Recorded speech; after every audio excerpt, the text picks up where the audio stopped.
Well, hello and welcome. So glad that you're here with us today. Hey, can I just say this off the top? I was thinking about the words of that last song that we were singing and just how incredible it is that we can sing about grace upon grace. And I was thinking about that verse in John chapter 1 that says, out of the fullness of Christ, we receive grace on top of grace already given. And if you're here today and maybe you feel like you have just expended all of the grace that God could possibly have for you, before we go anywhere else, can I just say God's grace is endless. It is grace upon grace. And if you want to talk to someone about how to surrender your life to Him today, God is waiting for you. All right, I didn't intend to say that. So welcome to Fountain Springs. My name is Nicholas. I'm the creative pastor here at the church. And I have some stuff to share today that I think has the potential to be almost groundbreaking in your life. Sometimes I stand in front of you and I say things that can be a little less pleasant to hear, but today that is not the case. I come in peace.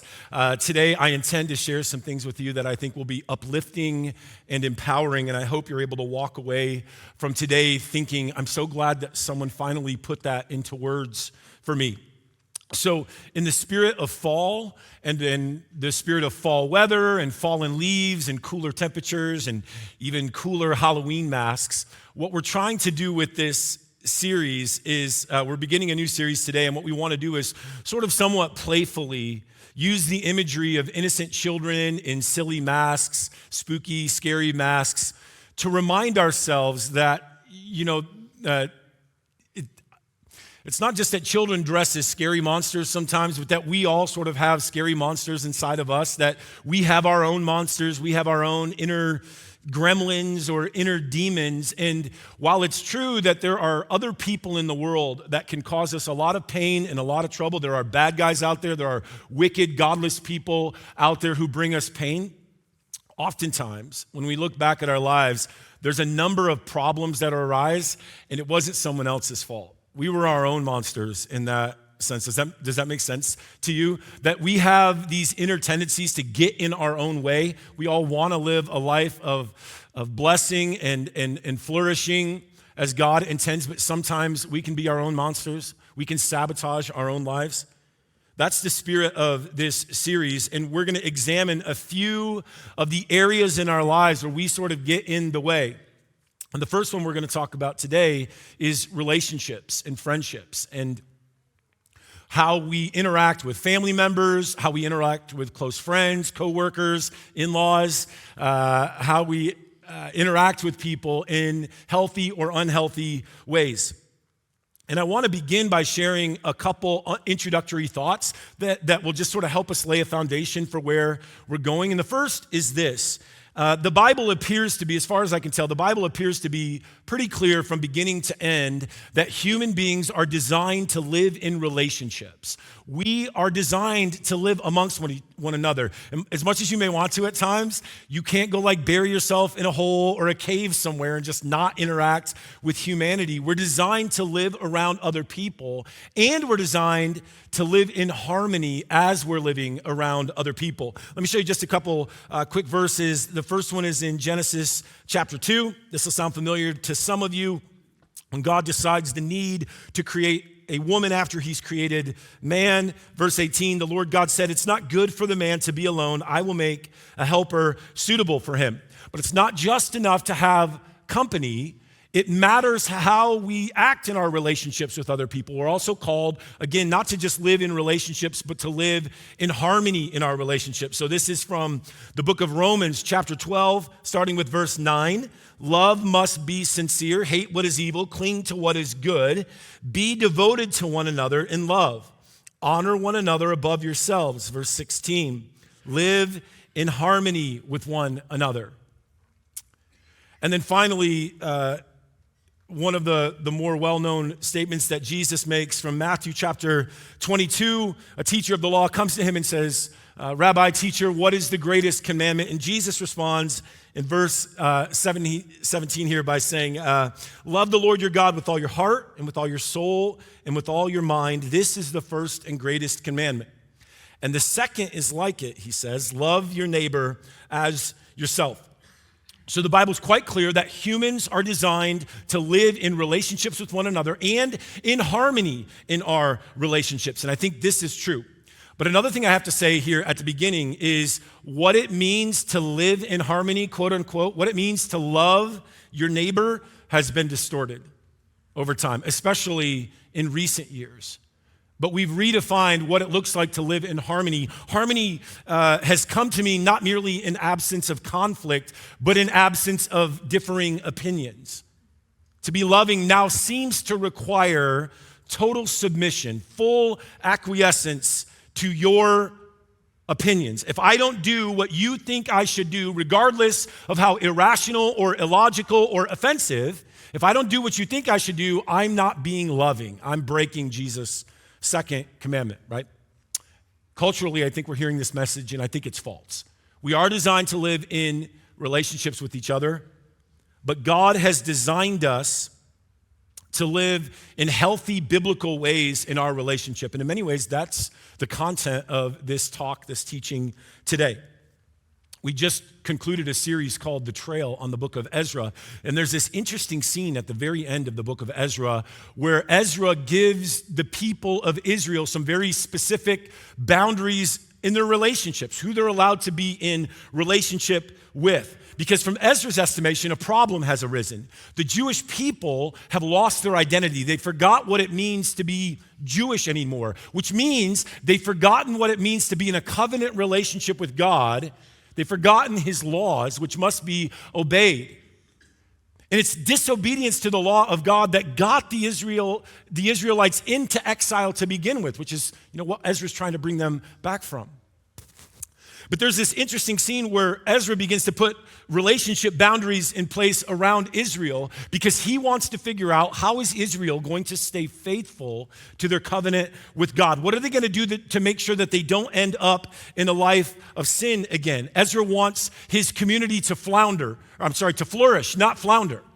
And it matters sometimes who we spend our lives around. You've probably heard of that 5x5 rule. If I want to know, or if you want to know what your life will look like 5 years from now, who you are 5 years from now, just look at the 5 people you're spending the most time with today, right?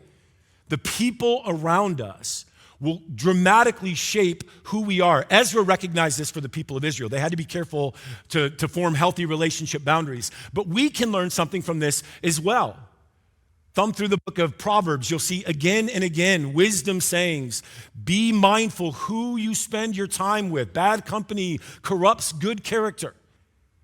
Who you spend your time with will help us predict the life you're going to live. And for many of us, we end up spending time around others that produce worse versions of ourselves, that lead us down a path to destruction.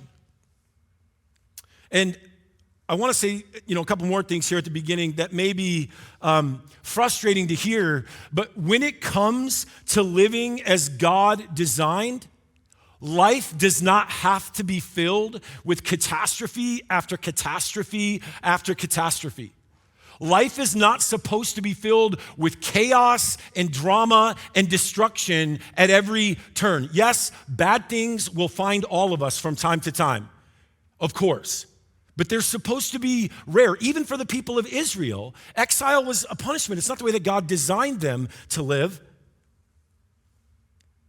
We are intended to live healthy, whole lives.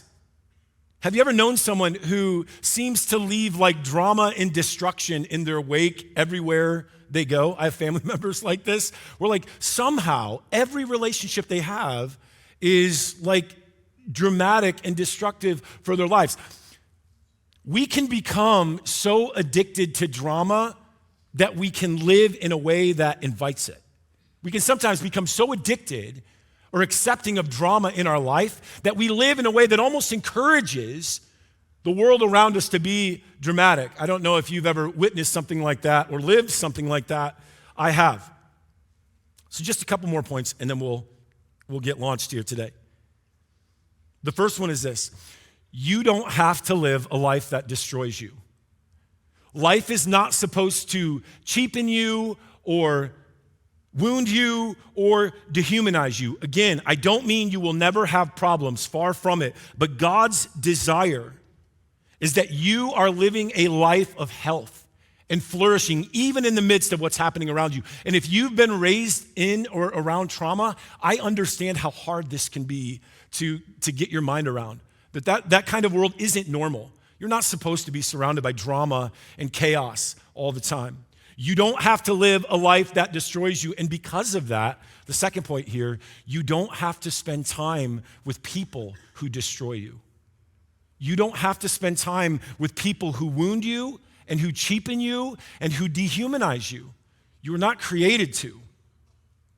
Yes, it will happen from time to time, even with people who love us, but we are not intended to live in close relationships with people who have a pattern of hurting us.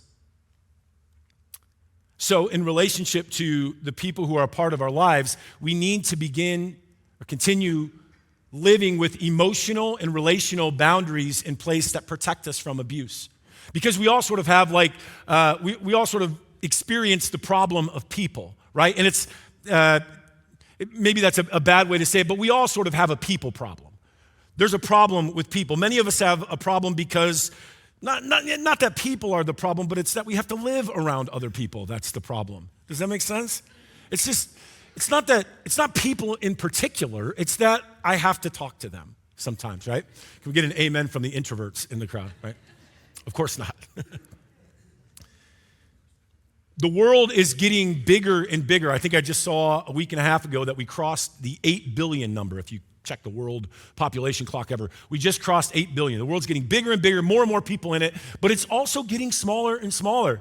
We're more and more connected. I also saw recently that nearly 2/3 of the world's population now has access to the internet, is online, communicating with one another. And in the midst of a world that is filling with population, but is also even more connected, you might think that we would be developing more connected relationships, that we would be living in closer relationships with one another. But even with all of the people and all of our access to them, you don't need me to tell you that we are, as a species, especially in the West here, we are lonelier than we have ever been.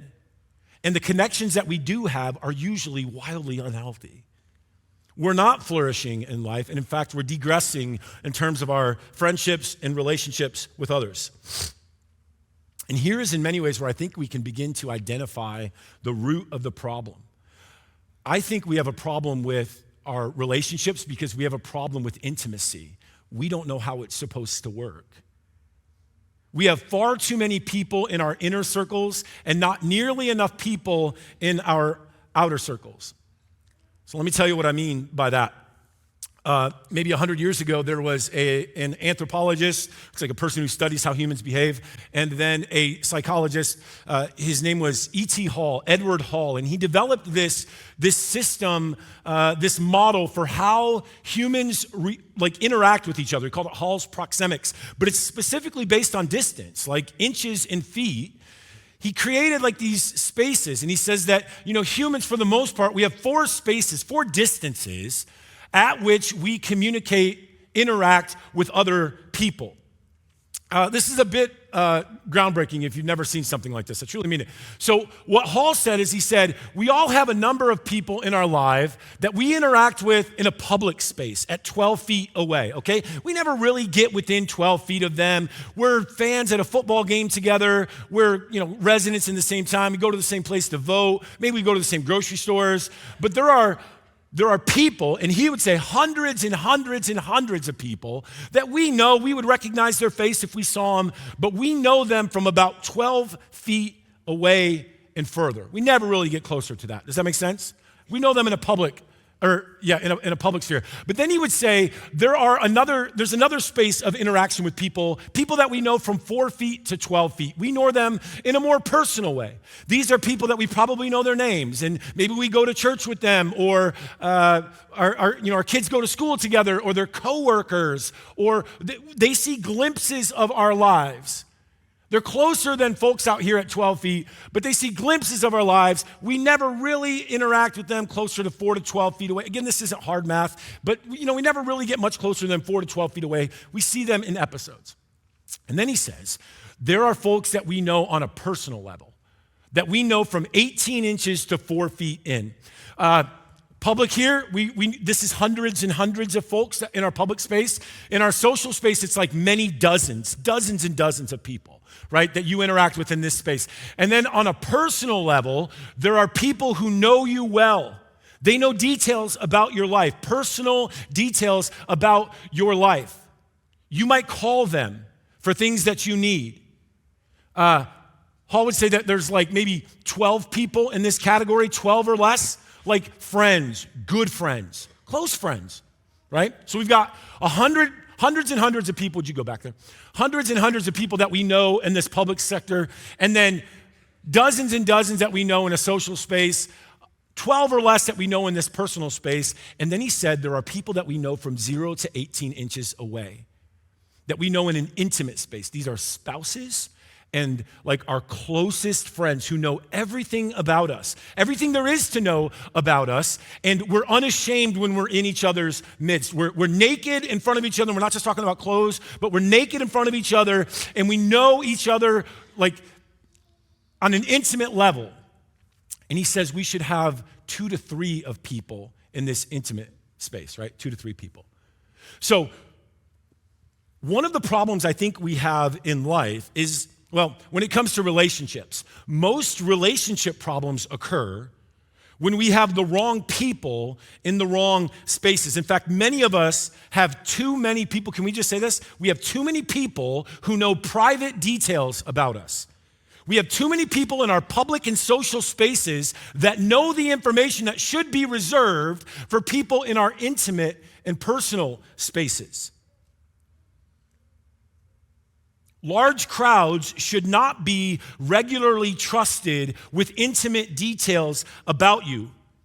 When you broadcast your lives, especially through social media platforms, stuff like that, when we broadcast the private details of our lives with people who cannot possibly reciprocate the acceptance or the love or the vulnerability that we're hoping to receive in return, this causes relationship problems for us. Privacy concerns aside, of which there are many, your phone is spying on you if you don't know that. But privacy concerns aside, we have relational problems with the amount of information that we're putting on the internet. Again, there are people in our intimate centers that are there are people in our public spaces that are being trusted with information that should be reserved for our closest friends. And you become your own monster when you make poor decisions about who you spend your time with and what you choose to disclose to them. See, one of the things we can do in response to a model like this is to ask the question, are there people ask it for yourself, are there people in your life on a personal and intimate level with you who honestly don't deserve to be there? Who have shown you repeatedly they will hurt you with that type of access. Because as people move closer to us, we are increasingly vulnerable to their actions. I mean, that's how risk works, right? That's how warfare works. The closer someone gets, the more capable they are of wounding us. And everybody in the world isn't supposed to be so close to you that they can wound you on an intimate, personal level. A lot of our relationships go sideways right here. Sometimes there are people in our inner circles that don't belong to be there, or maybe they don't belong there anymore. Maybe they used to be there, maybe family members or childhood friends or someone you used to be romantically involved with, and somehow you still have given them security clearance to the intimate parts of your being when they should be living life in a public sphere, 12 feet or further away. So why do we get this so mixed up? Why are we allowing people to have unhealthy access to who we are? Well, I think some of it's because we've fallen for the seduction of the crowd. In fact, the world that we live in seems to be encouraging this. We are more and more obsessed with what crowds think of us, with what big numbers think of us. For many of us, our crowds need to be devalued. Again, you can't possibly have meaningful relationships with everyone. And to try is sort of a relational death wish. What we need is friendship. We need companionship. We need intimacy, not popularity. But what the world is offering is popularity. It's offering networks.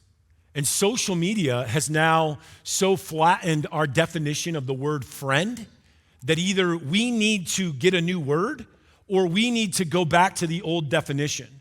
Because a connection that you make through the internet with someone on a social media platform does not make that person a friend. That is not friendship, that's something else. And whatever's happening in our minds that sort of like distorts what that word means, it's justifying in our heads why we share inappropriate details with people online. By inappropriate, I think you know what I mean. We are often pulled by crowds. We're pulled to crowds by this draw of codependency. I don't know when the last time any of you would have heard the word codependent is. It used to be talked about all the time. In the 90s, like people talked about codependency all the time. And then I suppose we replaced it with self-care or something like that. But it used to be that the problem in our relationships was that we were codependent. Now, codependency is quite simply when one person is dependent on another person for their happiness or joy or contentment. Nod your head. Does that make sense? When I'm dependent on another person, where I receive my happiness from another person, I can't be happy without this other person in my life. And these relationships are often the result of manipulation or control. They are always, even with the best intentions, they are always unhealthy, they are always dysfunctional, and they are always dangerous. But codependent relationships have actually sort of subtly become culturally programmed into our lives as normal and acceptable. Right? We are our own monsters here. We're inviting these kinds of relationships into our lives. Again, the monsters on the inside. Here's why. Let me try to say this as simply as I can for you. Ready? We tell ourselves that if we are angry or depressed or lonely or sad, it is someone else's responsibility. And I don't think we've considered the consequences that come with relinquishing that type of control over our own lives. Subtly, in our online presence, in our personal interactions now, we are no longer responsible for our own happiness. It's someone else's responsibility. And if we're unhappy, it must be because of something they've done. We are living in and teaching future generations to desire codependent relationships, to outsource their happiness to others. Some are now calling it entangled empathy. It's no longer enough to expect someone to see things from my perspective, which is what empathy is, right? To feel on my behalf. It's no longer enough to expect someone to see things from my perspective. Instead, now, I demand that you see things from my perspective, but also reach the same conclusions I reached and approve and affirm my response to my conclusions, however harmful or destructive they might be. It's no longer enough to just feel for the other person. Now you have to reach the same conclusions they've reached and approve and affirm of their behavior. Otherwise, you are being abusive. You are being hurtful. You are not loving your neighbor. We are living codependent relationships. Dependent happiness is unhealthy. So why do we do this? Well, I think it goes all the way back to the beginning, actually. I think it goes back to Genesis chapter 3, this story of Adam and Eve, starting with verse 6. When the woman saw that the fruit of the tree was good for food and pleasing to the eye, and also desirable for gaining wisdom, she took some and ate it. She also gave some to her husband, who was with her, and he ate it. Then the eyes of both of them were opened, and they realized they were naked, so they sewed fig leaves together and made coverings for themselves. As a consequence of sin, Adam and Eve realized they're naked. And what's the first thing they do? They cover up. They sew these fig leaves together to cover themselves. I think one translation even says they are ashamed. the first thing they do is clothe themselves. Why? Because we are created to live in a relationship where we receive our value and our worth and our identity and our purpose and our confidence vertically between God and humanity. That's what Adam and Eve had experienced prior. They received all of their intimacy from their Creator, right? From this vertical relationship. But when sin severs this relationship, they no longer receive their value or purpose from a vertical relationship. Now they're forced to attempt to receive it from horizontal relationships. When this relationship is broken, here's the thing, in spite of what you've heard, right? We are not capable of mustering up self-confidence from within. We are not designed to get our value from within. Humans are a species that get their value from without, from the outside. We're designed to get it from God. But when that relationship is broken, we're forced to get our value from people around us. And what if you don't like what you see when you look at me? I better cover myself up. Immediately, intimacy moves to shame. This is happening in our relationships. We are attempting to find value and validation in horizontal relationships that can only be provided through a vertical relationship with our Creator. Have you ever wondered why we wear clothes? Outside of, occasional weather. I'm not trying to start a nudist colony here. I'm just saying, outside of, occasional weather problems, why do we wear clothes? Well, one of the reasons is, I honestly believe, and there's modesty, but one of the reasons is I think that we realize that when we receive our value from the people around us, we have to cover things up. Or maybe not why do we wear clothes, but why do we wear fancy clothes or something like that? Because we realize we are receiving value from the people around us and we're scared to death that they might not like what they see when they look at us. But you're not created for relationships like that. And in fact, you can't begin to live healthy in the relationships you are created for until you restore this vertical relationship in your life, until you're reconciled to God. We are built, wired, designed, whatever you want to call it, created to receive our value outside of human relationships. I want you to walk away from today knowing that. You are designed. You cannot find value within yourself. In spite of what you're being told, you are created to receive value from outside of yourself. And it works beautifully when you're in an intimate relationship with the God who loves you and created you. But the moment that's severed, it all falls apart. And some of us will put ourselves in one painful relationship after another, all in the pursuit of approval, when what we really need ultimately is to be reconciled to our Creator. So if you're going to handle your relationships, especially with the most important people in your life, if you're going to learn to keep people in their proper spaces, you are going to have to accept before any of that the only place you will ever find true acceptance and value and worth and confidence and identity is in God. Let me close with this. This is a rather lengthy quote by an author named Henry Nouwen from the last 100 years about what it means to be a child of God.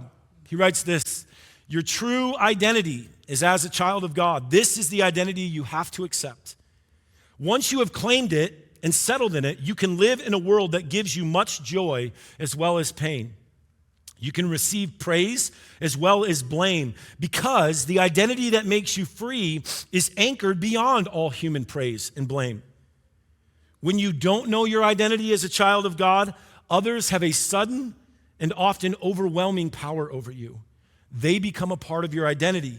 You can no longer live without them, but they cannot fulfill that divine role. They will disappoint you, and you will easily feel abandoned.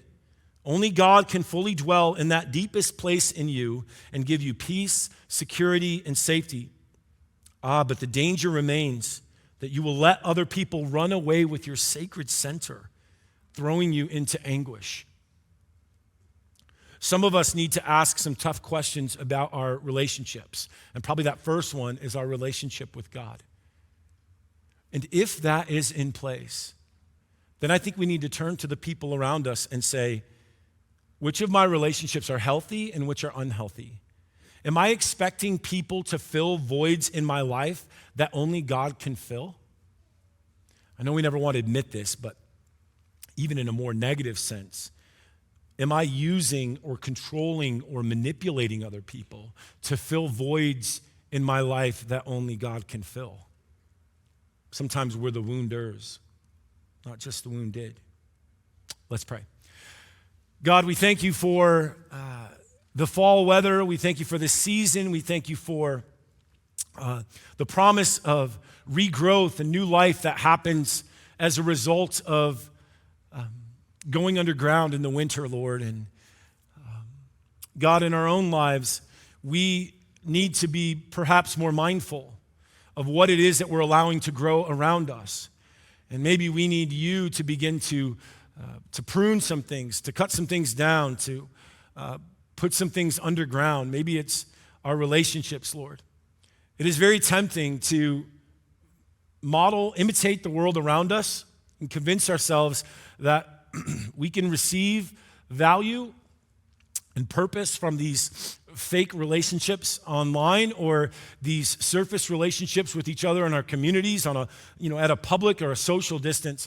But Lord, you've created us to also live with intimacy and with personal relationships, God. And so will you help us to draw better boundaries in our relationships? Help us be restored to you, and then through our relationship with you, would you give us wisdom to know how to best manage the relationships around us? Protect us from isolating ourselves, from shelling up inside of ourselves and not letting ourselves receive human contact. And Lord, protect us from giving away our sacred center.